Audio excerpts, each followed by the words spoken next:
नमस्ते दोस्तों, मुंशी प्रेमचंद की कहानी बौद्ध। आइए सुनते हैं।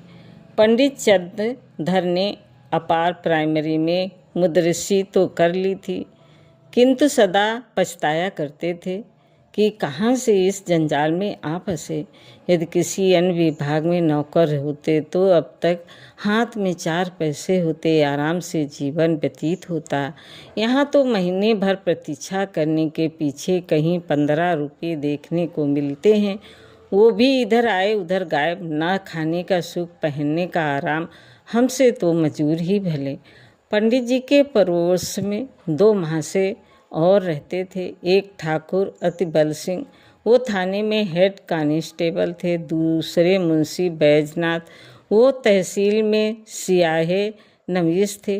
उन दोनों आदमियों का वेतन पंडित जी से कुछ अधिक न था, तब भी उनकी चैन से गुजरती थी। संध्या को वो कचहरी से आते बच्चे को पैसे और मिठाइयाँ देते। दोनों आदमियों के पास टहलुए थे। घर में कुर्सियाँ, मेजें, फर्श आदि सामग्रियाँ मौजूद थी। ठाकुर साहब शाम को आराम कुर्सी पर लेट जाते और खुशबूदार खमीरा पीते। मुंशी जी को शराब कबाब का व्यसन था। अपने सुसज्जित कमरे में बैठे हुए पीतल की बोतल साफ कर देते। जब कुछ नशा होता तो हारमोनियम बजाते।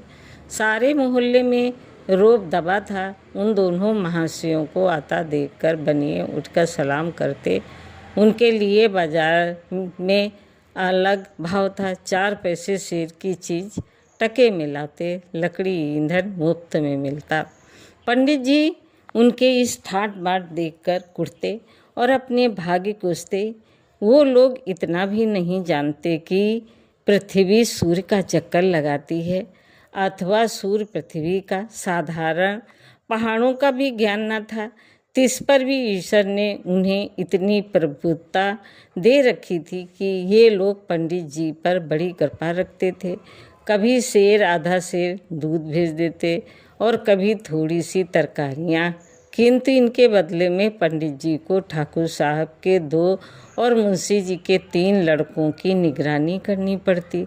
ठाकुर साहब कहते, पंडित जी ये लड़के हर घड़ी खेला करते हैं, जरा इनकी खबर लेते रहिए। मुंशी जी कहते, ये लड़के आवारा हुए जाते हैं, जरा इनका ख्याल रखिए। ये बातें बड़ी अनुग्रहपूर्ण रीति से कही जाती थी, मानो पंडित जी उनके गुलाम हैं। पंडित जी को ये व्यवहार असह्य लगता था, किंतु इन लोगों को नाराज करने का साहस न कर सकते थे। उनकी बदौलत कभी कभी दूध दही के दर्शन हो जाते, कभी अचार चटनी चख लेते। केवल इतना ही नहीं, बाजार से चीज़ें भी सस्ती लाते। इसलिए बेचारे इस अनीति को विष की घूंट के समान पीते। इस दुरावस्था से निकलने के लिए उन्होंने बड़े बड़े यत्न किए थे, प्रार्थना पत्र लिखे, अफसरों की खुशामदें की, पर आशा पूरी न हुई। अंत में हार कर बैठे रहे। हाँ, इतना था कि अपने काम में त्रुटि न होने देते। ठीक समय पर जाते, देर करके आते, मन लगाकर पढ़ाते। इससे उनके अफसर लोग खुश थे। साल में कुछ इनाम देते और वेतन वृद्धि का जब कभी अवसर आता उनका विशेष ध्यान रखते। परंतु इस विभाग की वेतन वृद्धि ऊसर की खेती है, बड़े भाग्य से हाथ लगती। बस्ती के लोग उनसे संतुष्ट थे। लड़कों की संख्या बढ़ गई थी और पाठशाला के लड़के तो उन पर जान देते थे। कोई उनके घर आकर पानी भर देता, कोई उनकी बकरी के लिए पत्ती तोड़ लाता। पंडित जी इसी को बहुत समझते थे। एक बार सावन के महीने में मुंशी बैजनाथ और ठाकुर अतिबल सिंह ने श्री अयोध्या जी के यात्रा की सलाह की। दूर की यात्रा थी, हफ्तों पहले से तैयारी होने लगी। बरसात के दिन सब परिवार जाने में अड़चन थी, किंतु स्त्रियां किसी बात न मानती थी। अंत में विवश होकर दोनों महाशय ने एक हफ्ते की छुट्टी ली और अयोध्या जी चले। पंडित जी को भी साथ चलने के लिए बाध्य किया। मेले ठेले में एक फालतू आदमी से बड़े काम निकलते हैं। पंडित जी असमंजस में पड़े, परंतु जब उन लोगों ने उनका व्यय देना स्वीकार किया तो इनकार न कर सके और अयोध्या जी की यात्रा का ऐसा सुअवसर पाकर ना रुक सके। बिल्हौर से 1 बजे रात को गाड़ी छूटती थी। ये लोग खा पी कर स्टेशन पर आ बैठे। जिस समय गाड़ी आई चारों ओर भगदड़ सी पड़ गई। हजारों यात्री जा रहे थे। उस उतावली में मुंशी जी पहले निकल गए। पंडित जी और ठाकुर साहब साथ थे। एक कमरे में बैठे। इस आफत में कौन किसका रास्ता देखता है। गाड़ियों में जगह की बड़ी कमी थी, परंतु जिस कमरे में ठाकुर साहब थे उसमें केवल 4 मनुष्य थे। वो सब लेटे हुए थे। ठाकुर साहब चाहते थे कि वो उठ जाएं तो जगह निकल आए। उन्होंने एक मनुष्य से डांटकर कहा, उठ बैठो जी, देखते नहीं हम लोग खड़े हैं। मुसाफिर लेटे लेटे बोला, क्यों उठ बैठे जी, कुछ तुम्हारे बैठने का ठेका लिया है? ठाकुर, क्या हमने किराया नहीं दिया है? मुसाफिर, जिसे किराया दिया हो उसे जाकर जगह मांग लो। ठाकुर, जरा होश की बातें करो, इस डब्बे में 10 यात्रियों की आज्ञा है। मुसाफिर, ये थाना नहीं है, जरा जबान संभाल कर बातें कीजिए। ठाकुर, तुम कौन हो जी? मुसाफिर, हम वही हैं जिस पर आपने खुफिया फरोशी का अपराध लगाया था, जिसके द्वार से आप नगद 25 रुपये लेकर टाले थे। ठाकुर, अब पहचाना, परंतु मैंने तो तुम्हारे साथ रियायत की थी। चालान कर देता तो तुम सजा पा जाते। मुसाफिर, और मैंने भी तो तुम्हारे साथ रियायत की, गाड़ी में खड़ा रहने दिया। ढकेल देते तो तुम नीचे चले जाते और तुम्हारी हड्डी पसली का पता न लगता। इतने में दूसरा लेटा हुआ यात्री जोर से ठट्ठा मारकर हंसा और बोला, क्यों दरोगा साहब, मुझे क्यों नहीं उठाते? ठाकुर साहब क्रोध से लाल हो रहे थे। सोचते थे अगर थाने में होता तो इनकी जबान खींच लेता, पर इस समय बुरे फंसे। वो बलवान मनुष्य थे, पर ये दोनों मनुष्य भी हट्टे कट्टे पड़ते थे। ठाकुर, संदूक नीचे रख दो, बस जगह हो जाए। दूसरा मुसाफिर बोला, और आप ही क्यों ना नीचे बैठ जाइए, इसमें कौन सी हेठी हुई जाती है? ये थाना थोड़ी ही है कि आपके रोब में फड़क पड़ जाए। ठाकुर साहब ने उसकी ओर भी ध्यान से देखकर पूछा, क्या तुम्हें भी मुझसे कोई बैर है?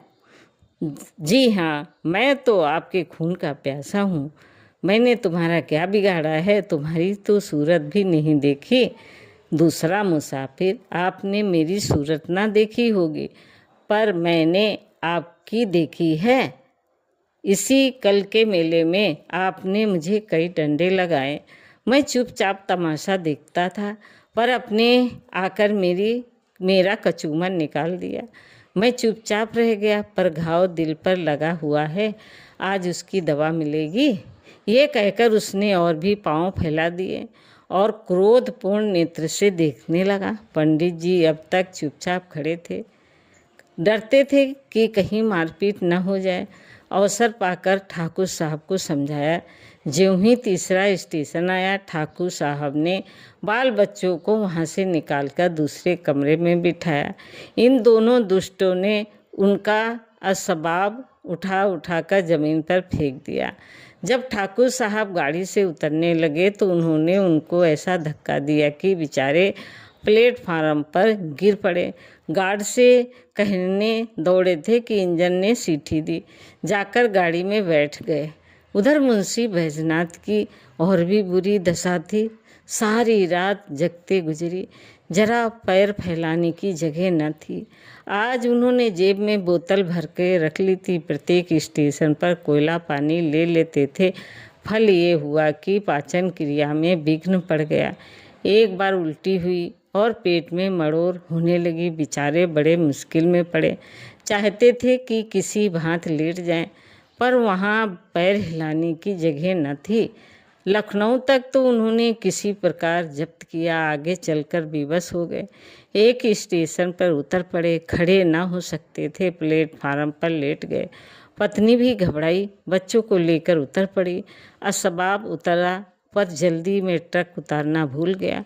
गाड़ी चल दी। दरोगा जी ने अपने मित्र को इस दशा में देखा तो वो भी उतर पड़े। समझ गए कि हजरत आज ज़्यादा चढ़ा गए। देखा तो मुंशी जी की दशा बिगड़ गई थी। ज्वार, पेट में दर्द, नसों में तनाव, कै और दस्त बड़ा खटका हुआ। स्टेशन मास्टर ने ये दशा देखी तो समझा हैजा हो गया है। हुक्म दिया कि रोगी को अभी बाहर ले जाओ। विवश होकर मुंशी जी को लोग एक पेड़ के नीचे उठा ले गए। उनकी पत्नी रोने लगी। हकीम डॉक्टर की तलाश हुई। पता लगा कि डिस्ट्रिक्ट बोर्ड की तरफ से वहाँ एक छोटा सा अस्पताल है। लोगों की जान में जान आई। किसी से ये भी मालूम हुआ कि डॉक्टर साहब बिल्हौर के रहने वाले हैं। ढाढ़स बंधा दरोगा जी अस्पताल दौड़े। डॉक्टर साहब से सारा समाचार कह सुनाया और कहा, आप चलकर जरा इन्हें देख तो लीजिए। डॉक्टर का नाम था चोखेलाल, कंपाउंडर थे। लोग आदत से डॉक्टर कहा करते थे। सब वृतांत सुनकर रुखाई से बोले, सवेरे के समय मुझे बाहर जाने की आज्ञा नहीं है। दरोगा, तो क्या मुंशी जी को यहाँ लाएं? चोखेलाल, हाँ, आपका जी चाहे लाइए। दरोगा जी दौड़ धूप कर डोली का प्रबंध किया। मुंशी जी को लाद कर अस्पताल लाए। ज्यों ही बरामदे में पैर रखा, चोखेलाल ने डांट कर कहा, हैजा को रोगी को ऊपर लाने की आज्ञा नहीं है। वैद्यनाथ अचेत तो थे ही नहीं। आवाज़ सुनी, पहचाना, धीरे से बोले, अरे ये तो बिल्हौर के ही हैं। भला सा नाम है, तहसील में आया जाया करते हैं। क्यों वहाँ से मुझे पहचानते हैं? चोखेलाल, जी हाँ, खूब पहचानता हूँ। वैद्यनाथ, पहचान कर भी इतनी निठुरता? मेरी जान निकल रही है, जरा देखिए मुझे क्या हो गया। चोखेलाल, हाँ, ये सब कर दूंगा, और मेरा काम ही क्या है? फीस?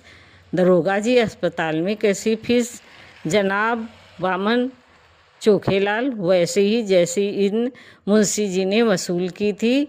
जनाबन दरोगा, क्या आप कहते हैं? मेरे समझ में नहीं आता। चोखेलाल, मेरा घर बिल्हौर में है। वहाँ मेरी थोड़ी सी ज़मीन है। साल में 2 बार उसकी देखभाल के लिए जाना पड़ता है।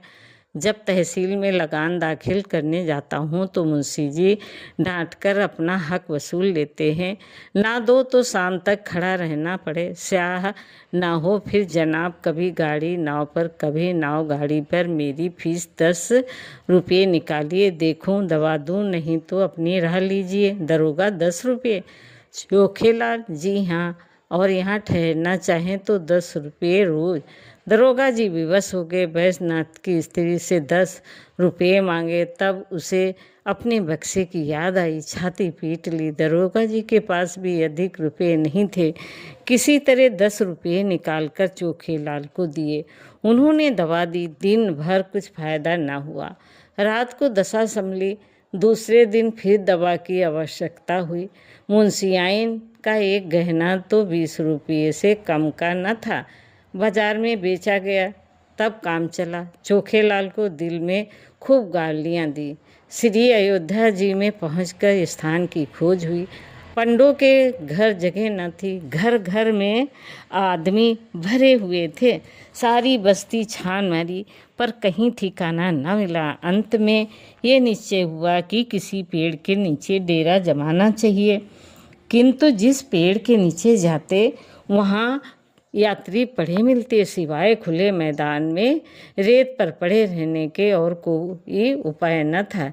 एक स्वच्छ स्थान देखकर बिस्तर बिछाए और लेटे। इतने में बादल घिराए, बूंदें गिरने लगी, बिजली चमकने लगी।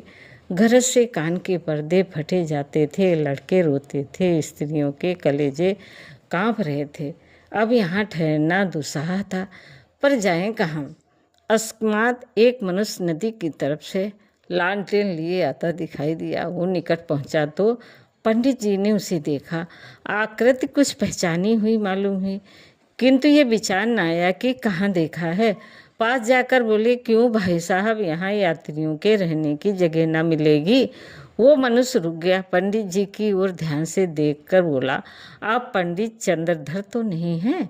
पंडित प्रसन्न होकर बोला, जी हाँ, आप मुझे कैसे जानते हैं?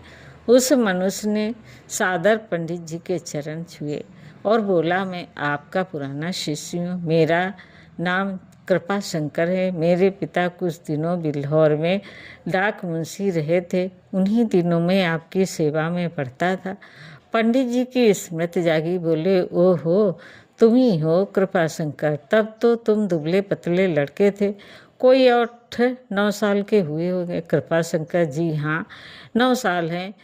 मैंने वहीं से आकर इंटेस्ट पास किया। अब यहाँ म्यूनसिपाल्टी में नौकर हूँ। कहिए, आप तो अच्छी तरह रहे।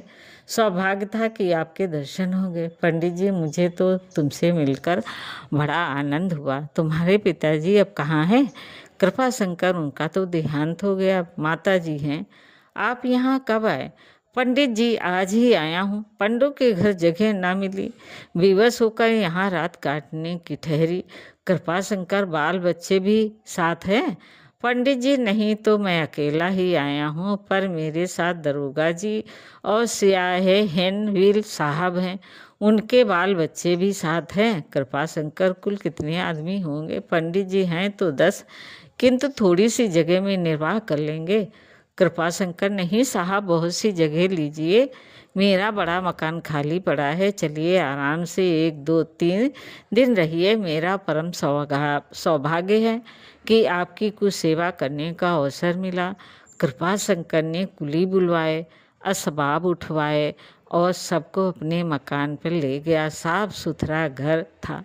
नौकर ने चटपट चारपाई बिछा दी। घर में पूड़ियाँ पकने लगी। कृपाशंकर हाथ बांधे सेवक की भांति दौड़ता था। हृदय उल्लास से उसका मुख कमल चमक रहा था। उसकी विनय और नम्रता से सबको मुग्ध कर लिया और सब लोग तो खा पी कर सोए, किंतु पंडित चंद्रधर को नींद नहीं आई। उनकी विचार शक्ति इस यात्रा की घटनाओं का उल्लेख कर रही थी। रेलगाड़ी की रगड़ झगड़ और चिकित्सालय की नोच खसोट के सम्मुख कृपाशंकर की सहृदयता और शालीनता प्रकाश में दिखाई देती थी। पंडित जी ने आज शिक्षक का गौरव समझा। उन्हें आज इस पद की महानता ज्ञात हुई। ये लोग 3 दिन अयोध्या रहे, किसी बात का कष्ट न हुआ। कृपाशंकर ने उनके साथ धाम का दर्शन करवाया। 3 दिन सब लोग चलने लगे। तीसरे दिन जब सब लोग चलने लगे तो वो स्टेशन तक पहुंचाने आया। जब गाड़ी ने सीटी दी तो उसने सजल नेत्रों से पंडित जी के चरण छुए और बोला, कभी कभी इस सेवक को याद करते रहिएगा। पंडित जी घर पहुँचे तो उनके स्वभाव में बड़ा परिवर्तन हो गया था। उन्होंने फिर किसी दूसरे विभाग में जाने की चेष्टा नहीं की। दोस्तों, कहानी कैसी लगी? लाइक करें, सब्सक्राइब करें। धन्यवाद।